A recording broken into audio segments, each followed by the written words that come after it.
من دابۃ الا علی اللہ رزقها، ہر رینگنے والے کا رزق تیرے اللہ کے خزانوں میں ذمہ آئے گا۔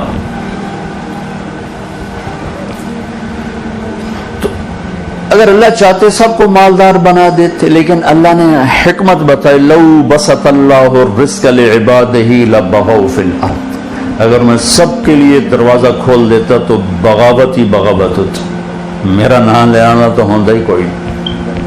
لیتخذ بعضهم بعضا سخریا، پھر اللہ نے کسی کو زیادہ دیا، کسی کو کم دیا، کسی کو درمیانہ دیا، کسی کو بہت زیادہ دیا، اور پیپر میں ڈال دیا کہ میرے نام پہ خرچ کر۔ زکوٰۃ فرض کر دی اور خرچ کرنے کی ترغیب دے دی۔ زکوٰۃ کا امر تو 10 دفعہ ہے، اقیموا الصلاۃ وآتوا الزکاۃ، یہ 11 دفعہ ہے، اور خرچ کرو خرچ کرو خرچ کرو 82 دفعہ ہے، 82 دفعہ، کہ غریب بھی خرچ کرے، مالدار بھی خرچ کرے، زکوٰۃ سے بڑھ کے خرچ کرے۔ من لم یہتم بامر المسلمین فلیس منا، جس نے میری امت کی دنیا کی ضرورتوں کا خیال نہ کیا وہ مجھ میں سے نہیں ہے۔ اور یہ بہت بڑی ضرورت ہے کہ ہمارے ہسپتال صرف حکومت کی کوتاہی نہیں ہے، ہماری کوتاہی کا بھی شکر۔ سارا الزام حکومت کو کیوں دے؟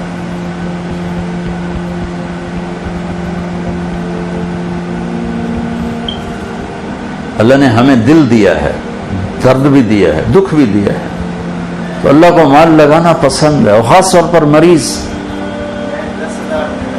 خالی گل تو مکن دو کو لکھتا آنکھیں ادا ہزار دس ماشاء اللہ ماشاء اللہ ماشاء اللہ ماشاء اللہ، ویسے ہی مذاق کیا، اللہ جزا خیر۔ اوہو،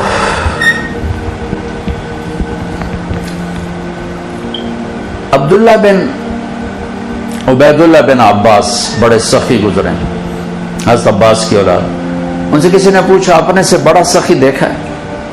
کہنے لگے بہت، یہ صحرا کے بدو سارے مجھ سے زیادہ سخی۔ کہنے یہ کیسے؟ کہ ایک دفعہ میں اور میرا خادم سفر میں تھے، بارش آ گئی صحرا میں، جھڑی لگ گئی، تو ہمیں ایک ہفتہ ایک بدو کے پاس ٹھہرنا پڑا، تو اس نے نا اونٹ ذبح کیا پہلے دن، تو ہمیں کھلایا، اگلے دن دوسرا ذبح کرنے لگا۔ میں نے کہا اللہ کے بندے، وہ اتنا سارا کل والا گوشت پڑا ہے، ہم 2 بندے ہیں، یہ کیا کر رہے ہو؟ کہنے لگا مہمان کو باسی کبھی نہیں کھلاتا، تازہ کھلاتا۔ توڑے فریج پرے، چوتھے دن دی روٹی بھی کٹ کے گو رکھ دے، گرم گرم کر کے لے بھائی مگرو لائے ہو پرانے۔ ہمارے بچپن میں ہماری دادیاں نانیاں جب زندہ تھیں، یار میرے کانوں میں الفاظ ہیں، رات 12 بجے بھی مہمان آتا، بسم اللہ برکت آ گئی، بسم اللہ برکت آ گئی، واللہ ہماری دادیاں نانیاں پڑنانیاں، بسم اللہ برکت آ گئی۔ نہ بجلی ہوتی تھی، نہ سہولتیں ہوتی تھی، ایک آدھ نوکرانی کو اٹھایا اور ساتھ کھانا بنایا خوشی کے ساتھ۔ اب دن کے 12 بجے بھی مہمان آ جائے، منہ اٹھا کے آ جاتے ہیں، بتائے بھی نہیں ہوتا، منہ اٹھا کے آ جاتے ہیں۔ اگلا اندر روٹی تو نہیں کھاو گے، پانی تو نہیں پیو گے۔ ہمارے دیہات کا دستور تھا، رات کو جتنے مہمان ہوتے، جتنے کچی سڑکیں تھی، رات کو بہت مہمان ہوتے تھے، مسافر پردیسی، 5 10 15 20 تک تو میں نے بھی دیکھے، اور میرے والد بتاتے ہیں کہ ہماری جوانی میں 100 مہمان ہمارے ڈیرے پر ہوتے تھے۔ سب کو دودھ پلانا ایک ثقافت تھی، سب 100 بندے 100 نے دودھ پلانا، چونکہ مویشی بہت زیادہ ہوتے تھے۔ تو وہ ہمارے دادے کے زمانے کا ایک مہمان آ گیا، چچا لال، تو نوکر ہمارا گیا دودھ پلانے اس کو، تو اس نے جب گلاس دیکھا نا، اور گلاس ہوتے تھے اتنے بڑے، 3 پادا گلاس ہوتا ہے، اس نے جب گلاس دیکھا، ابھی کپ ورگا گلاس ہے، کہنے لگا نوکر سے پتر میں نہیں پیندا۔ اس نے کہا چاچا کیوں نہیں پیندا؟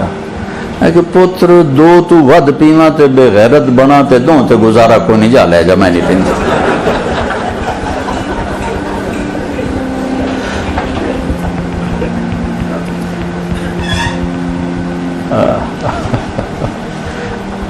انہوں نے کہا میں مہمان کو باسی نہیں کھلاتا ہوں، دوسرا ذبح کر دیا۔ تیسرا دن آیا، تیسرا ذبح کر دیا۔ 7 دن کہنے کے میں ٹھہرا، اس نے 7 اونٹ ذبح کر دی۔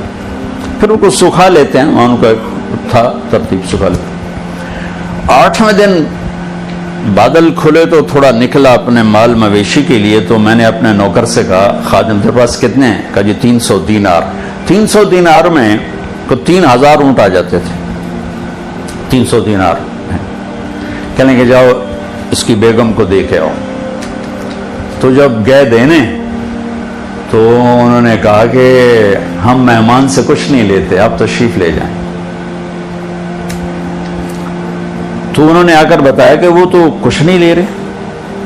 کہنے لگے ہم اہل البیت ہیں، ہم احسان کا بدلہ رکھتے نہیں، چکاتے ہیں، اگر وہ نہیں لیتی نا جاؤ اس کے دروازے پہ پھینک کے آ جاؤ۔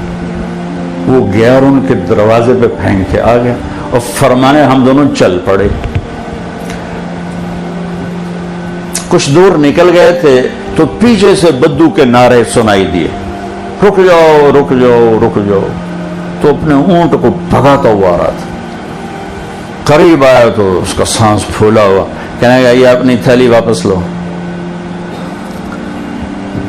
فرمان لگے کیوں؟ کہ میں مہمان نوازی کو بیچا نہیں کرتا۔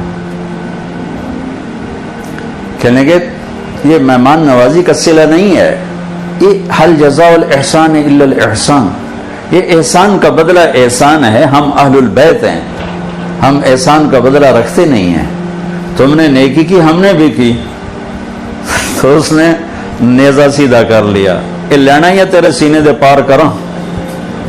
تو ان کے نوکر نے کہا انہیں کر دیا میں نے پار، مہربانی کرو۔ تو اسے واپس لے لی، جان بچانے کے لیے واپس لے لیا۔ فرمان لگے وہ بدو مجھ سے بھی بڑا سخی تھا، اور سارا صحرا بھرا پڑا ایسے سخیوں سے۔ حاتم تائی سے کسی نے پوچھا، حاتم کی سخاوت تو مشہور ہے نا، اپنے سے بڑا سخی کبھی دیکھا؟ وہ کہنے لگے یہ سارے بدو مجھ سے بڑے سخی ہیں کہ میں ایک بدو کا مہمان تھا نوجوان، تو عرب میں پورا بکرا وہ کر کے نا وہ سجی سا وہ سامنے رکھتے اور سری بھی ساتھ ہوتی، ہمارے تو سری کو رکھنا کو اچھا نہیں سمجھا جاتا، وہاں سری سردار کے سامنے رکھی جاتی۔ تو کہنے کو سری کھول کے اس کا جو مغز کھایا تو میرے منہ سے نکلا نعمت دماغ، مغز بڑا مزدار بنا ہے۔ تو ایک دم وہ بدو اٹھا اور اس نے جلدی جلدی 4 اور سریاں تیار کر کے میرے آگے رکھ، اور ہم نے اس میں نکال کے کھایا، سو گئے۔ صبح اٹھا تو میں نے دیکھا کہ 4 بکریوں کے سر جدا اور دھڑ پڑے ہوئے۔ میں نے بدو سے پوچھا یہ کیا کیا ہے؟ کہا آپ کے منہ سے نکلا تھا کہ مغز بڑا بڑھیا ہے، تو میرا جی چاہ میں مہمان کو خوش کروں۔ کہنے لگے تیرے پاس کتنی بکریاں ہیں؟ کہنے لگا 5۔ کہا یہ ساری تو نے ذبح کر دی؟ کہا۔ کہا تو کہاں سے کھائے گا؟ کہا مجھے اللہ کھلائے گا، مہمان کو خوش کرنا ہمارا ہے، ہماری ثقافت۔ تو سائل نے پوچھا پھر آپ نے اسے کیا دیا؟ تو حاتم نے کہا میں نے اسے 100 اونٹ دیے اور 1000 بکریاں دی۔ تو سائل نے کہا پھر آپ تو بڑے سخی ہوئے۔ کہا نہیں میں بڑا سخی نہیں، میں نے اپنے مال میں سے تھوڑا سا اس کو دیا اور اس نے سارا ہی میرے اوپر لگا، وہ کو لہائیں نہیں 5 ٹھوک چڑی۔ میرے بھائی بہنوں، اللہ کو سخاوت پسند ہے، بخل پسند نہیں۔ احضرت الانفس الشح، اور طبائع میں بخل گھسا ہوا ہے، اور یہ بہت بڑا تقاضا پیش کیا ہے ہمارے بھائی اسلم نے کہ یہ ہمارا ہاسپٹل ہے، ہمارے شہر کا ہاسپٹل ہے، یہاں ہزاروں لوگ روز آ رہے ہیں، اور جو آپ نے فوٹو دیکھی ہیں یہی سارے پاکستان کے ہسپتال۔ ہم صرف حکومت کو برا بھلا کہتے ہیں، کیوں؟ ہم خود کیوں نہ اس کار خیر میں حصے نے؟ جو میرا رب قیامت کے دن کہے گا میرے بندے میں بیمار تھا تو نے میرا حال ہی نہ پوچھا، مرضت تو فلم تعودنی، وہ کہے گا یا اللہ تو کہ میں بیمار ہو سکنا، تو بے عیب ذات، تو اللہ تعالیٰ فرمائے کہ میرا فلاں بندہ جو بیمار تھا، فلاں مسلم کی قید نہیں، نیک بد کی قید نہیں، کافر مومن کی قید نہیں، فلاں میرا جو فلاں بندہ بیمار تھا، اگر تو اس کا حال پوچھتا تو ایسا تھا جیسے تو نے میرا حال پوچھا۔ تو مریض کے علاج، تشفی، دلجوئی کتنی بڑی بات۔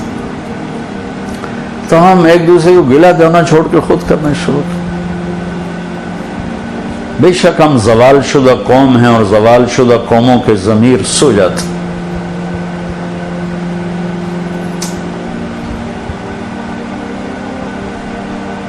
کوئی بڑا ہیوی ناقوس انہیں اٹھائے تو اٹھائے،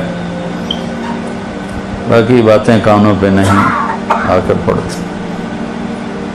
میرا دیس ایک نعمت ہے، میرا دیس ایک نعمت، اور اللہ نے اس کو کلمے کی بنیاد پر اٹھایا، اور دنیا میں 2 ریاستیں اسلام کے نام پر وجود میں آئیں، ایک مدینہ کی ریاست، ایک پاکستان کی ریاست۔ اللہ نے اس کے لیے شب قدر مقدر فرمائی، 27 کی رات مقدر فرمائی، جمعے کی رات مقدر فرمائی۔ یہ اتفاق نہیں تھا، ہم اپنی آزادی 15 اگست منا لیتے، وہ 14 منا لیتے، نہیں ہو سکتا تھا۔ اللہ نے اس کے لیے شب قدر مقدر فرمائی، اور ساری خامیوں کے باوجود بھی خیر کے بڑے چشمے یہاں جاری ہیں، بڑے چشمے، ورنہ جیسے باطل کی سازش تھی یہ ملک ایسے پرزے پرزے ہو جاتے۔ کتنے مخلصین ہیں جن کے محنت، کاوش، دعائیں، رونا دھونا، اللہ اس کشتی کو طوفانوں میں چلا رہا ہے۔ یہ لوگوں کی مدد کرنا اس ملک کی بقا کا ذریعہ ہے، کسی کی دعا کا لگ جانا ہماری بقا کا ذریعہ ہے۔ اللہ کو بہت پسند ہے ایسا خلق۔